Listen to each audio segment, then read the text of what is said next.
Thank you so much, Ibrahima, for such a generous and challenging introduction.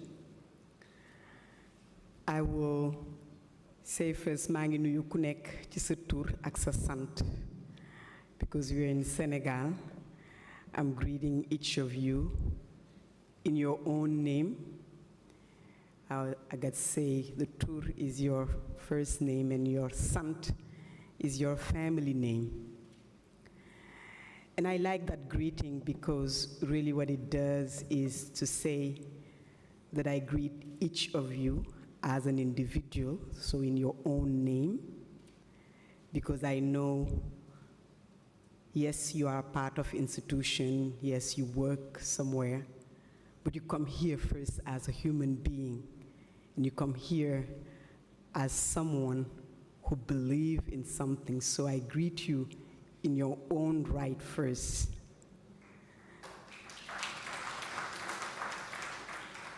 And the family name, we greet people, and for some of you who've been here in Senegal for a while, I'm sure you've seen people greet each other and repeat family name. You know, mine is Toure, and the other one is Sal, and I'll say Sal, and he say Toure, Sal, Toure, Sal, Toure. And you must be wondering, what is this, and why do people, you know, call on to each other's family name? And I learned that it is really... J'ai appris que cela permet de convoquer quiconque a ce patronyme afin que l'on ne salue pas seulement la personne, mais tout ce que vous représentez, toutes les parties que vous représentez. Donc je vous salue. Je vous salue en Wolof. Cela veut dire que je vous salue individuellement, mais je veux vous saluer pour toutes les personnes que vous touchez, avec les personnes que vous représentez, que vous avez avec vous, la personne avec qui vous travaillez. Toutes ces personnes sont les bienvenues. Donc je vous remercie d'avoir fait le déplacement. Je l'ai dit parce que je l'ai déjà dit à l'ouverture. Après la Covid, on a compris que la présence humaine n'était pas une chose acquise. Il y a eu des moments où on était tous sur la plateforme Zoom, où on ne savait pas si on pouvait voyager, monter dans l'avion et se déplacer.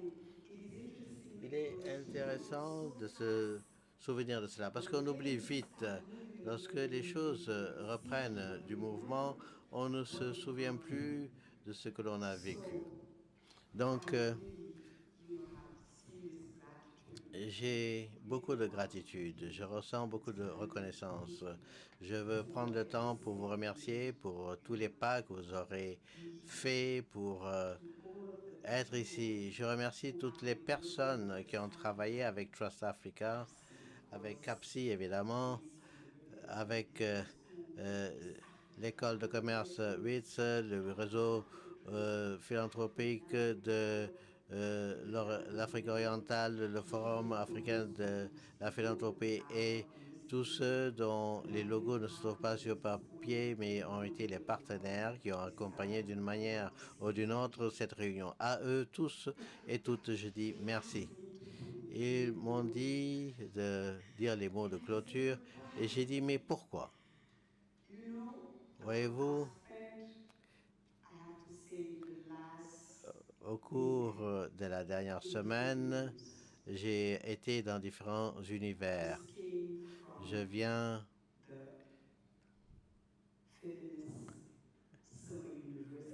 de l'université d'été féministe de Dakar. 200 personnes, surtout des jeunes, surtout des femmes radicalement féministes y étaient. Et la conversation a été profonde, l'apprentissage riche. Il ne s'agissait pas seulement de discuter, d'organiser des panels. Évidemment, on a communiqué dans la tradition de la République féministe et je voudrais ici saluer la présidente de Urgent Action Fund for Women in Africa. C'est dans la tradition de la République féministe. Cela veut dire qu'au-delà de la discussion. Il y a eu une attention particulière consacrée aux personnes, au bien-être de ces personnes, à leurs émotions, et on a donné toute la valeur de l'art dans la salle. On a discuté pour voir ce que l'on peut faire ensemble. Mais il y avait suffisamment également de liberté. Et quelqu'un pouvait se lever. Il y avait des représentants du gouvernement, des Nations Unies. Quelqu'un s'est levé et a posé la question. Est-ce que vous êtes d'accord avec ce qu'il a dit? Et le groupe a dit non. Et imaginez-vous que j'étais moi l'animatrice. Évidemment, je ne vais pas vous raconter le reste de l'histoire. Je voudrais tout simplement dire que c'était et c'est toujours un univers différent. Avant cela, je suis venu à Dakar, je venais de New York avec un groupe appelé Women Building Up. On parle de philanthropie. Je pense que c'est une expérience qui vaut le coup de s'arrêter. Voilà donc un groupe de femmes qui ont été emprisonnées surtout. Ce sont des femmes qui lancent cette initiative philanthropique et l'atout qu'elles ont est énorme parce que le point de départ est énorme, pas seulement en raison du volume d'argent obtenu, mais parce qu'il faut beaucoup d'énergie pour gérer cet argent. Ce sont des femmes qui sont formellement emprisonnées et qui finalement constituent le conseil d'administration d'une organisation qui commence. Elles ont un immeuble à New York, à Brooklyn, et gèrent 50 millions de dollars. Imaginez-vous la situation. Je parle de cette situation parce que ce que je veux demander et partager, c'est la question suivante. Est-ce que nous sommes disposés à mettre des ressources, de l'argent entre les mains de certaines personnes? Est-ce que nous avons confiance, les pauvres, lorsqu'ils ont en leur possession de l'argent? Est-ce qu'on fait confiance aux femmes pauvres rurales lorsqu'elles ont de l'argent? Ou est-ce que l'on pense seulement qu'elles méritent le microcrédit qu'elles doivent rembourser ou aller en prison si elles ne le remboursent pas? Évidemment, je voudrais défendre une cause.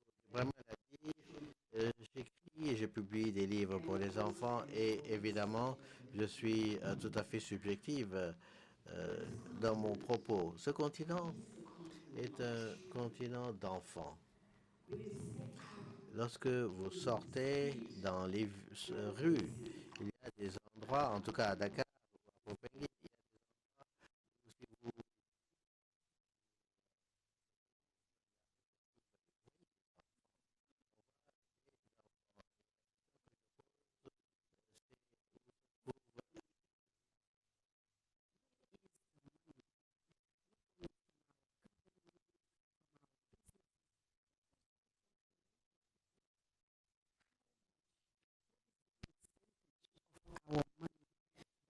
going through this huge percentage of our population. And I want to go beyond percentage when it comes to children. Because, of course, we know that it is in the early ages that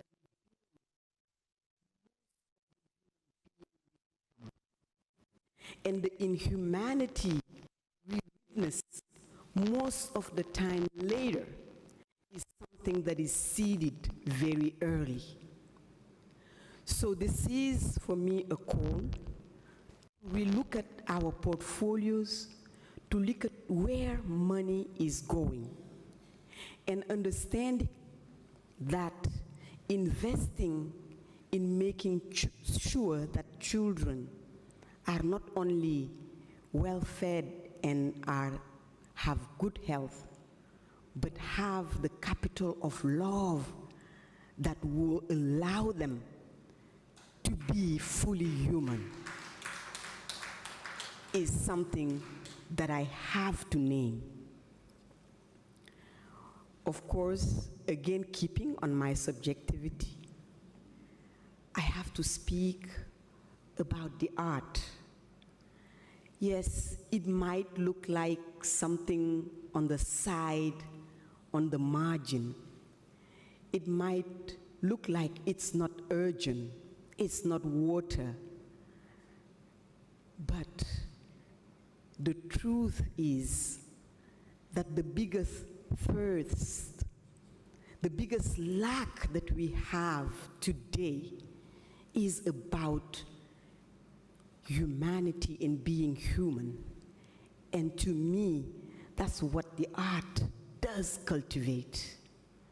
That we need in leadership, we need in our government, we need at the head of our philanthropies, people who have the sensitivity to hear and see, even when it's not literal, even if it's not said directly.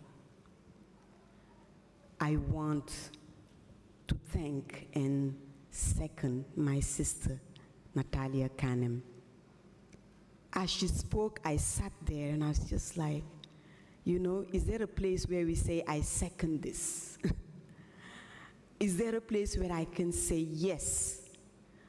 Every single thing she named and spoke about is something that I believe in, and I know even if it's uncomfortable for some of us, we deep inside of us know that we cannot do things halfways.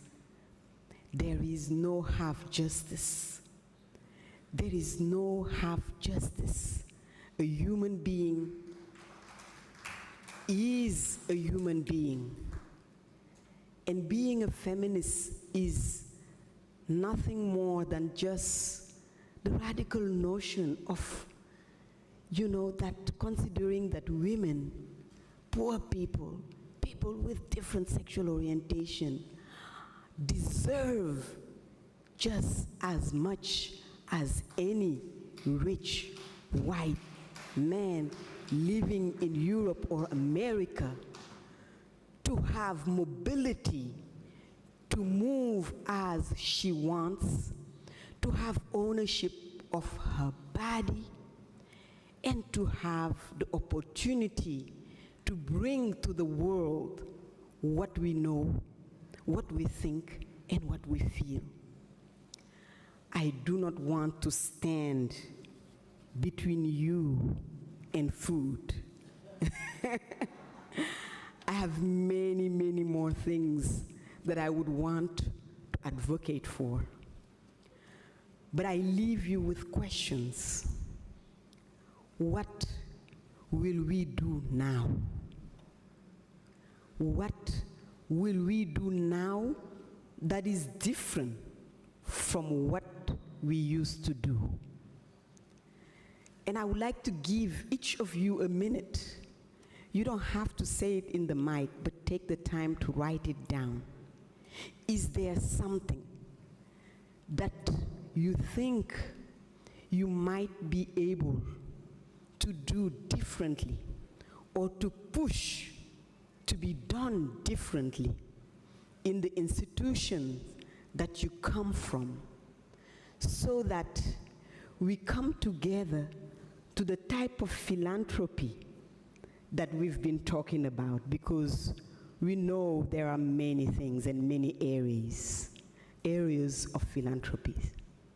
But what we are talking about is revolutionary, is transformative.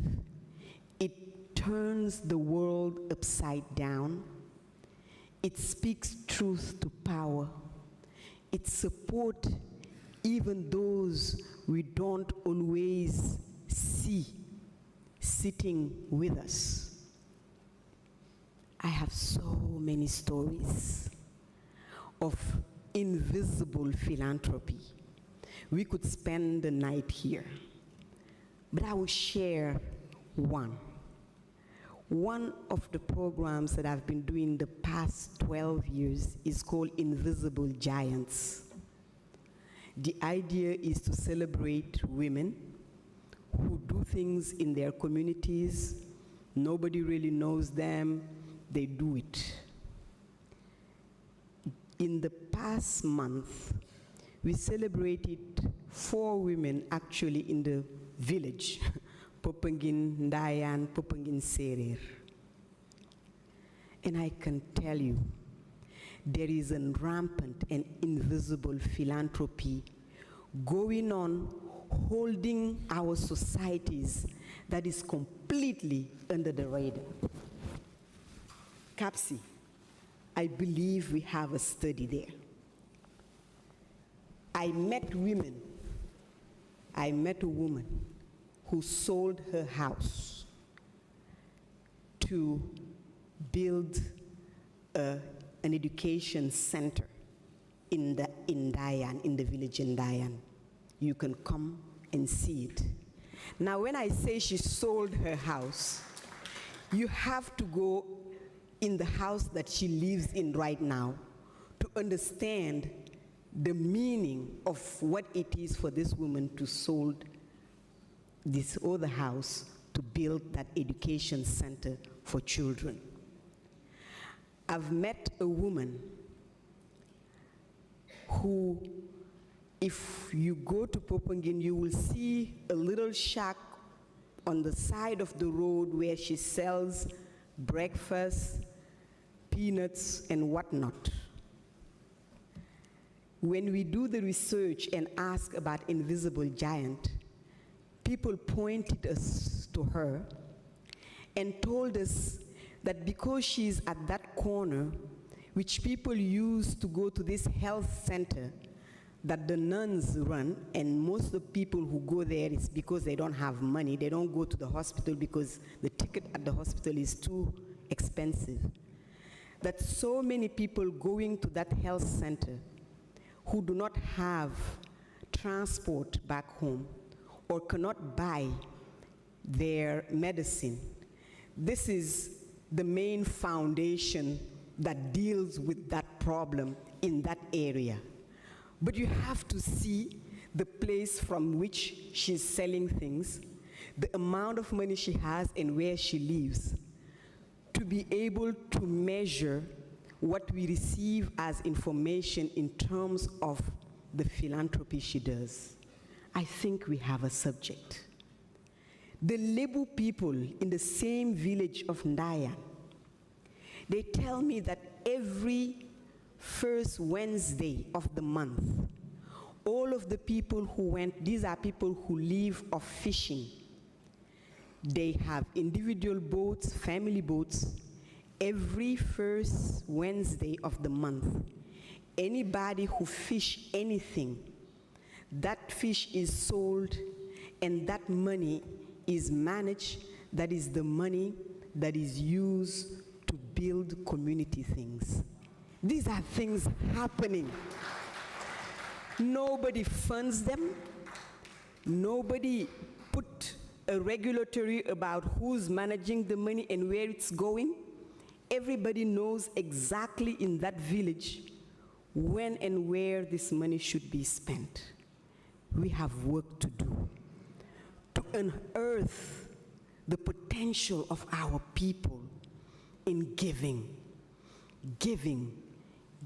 and really giving with dignity, giving without logo, giving without taking pictures, giving without belittling the person we're giving to the point where when you give, you hide, because the wall of word for chance, worsak, is a practice. You get up and you go to the cemetery early in the morning, and whatever you find there is your chance. But the people who give go at night and put it down so that nobody knows who put it there. Thank you.